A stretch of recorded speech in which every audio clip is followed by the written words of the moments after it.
We can now go to Jerusalem to speak to Israeli Foreign Ministry Special Envoy Fleur Hassan-Nahoum. Fleur, thank you so much for joining me. So we've just heard from the spokesperson of UNRWA. The humanitarian crisis in Gaza is unprecedented. He's called it apocalyptic. When will Israel lift this block on aid? You know, it's very difficult to actually take anything that he says seriously because we've heard these superlatives, apocalyptic, before. Last year, this time, there were reports on famines that were later refuted. So it's really, we have to take all of this talk with measure.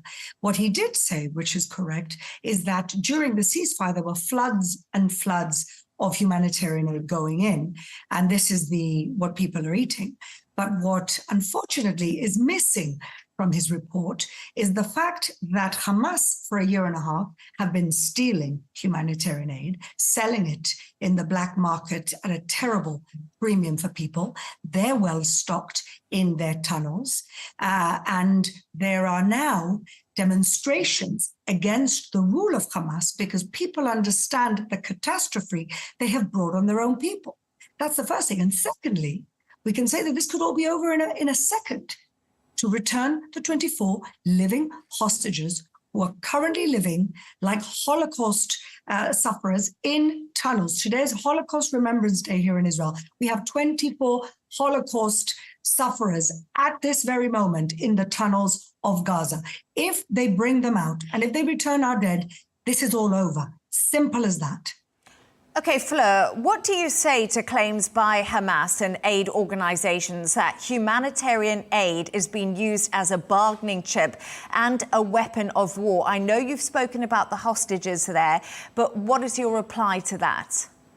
That our 24 living hostages are being used as a bargaining chip and a weapon of war. OK, France, Germany and the UK have also condemned the blockade, saying it is intolerable. This is strong criticism.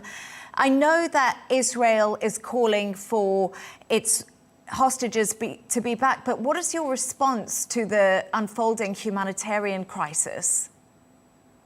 Unfortunately, all of this lies at the feet of Hamas, who started this war. War we didn't want, war we didn't ask for, war we didn't want to fight. We didn't want to lose all those young people, babies.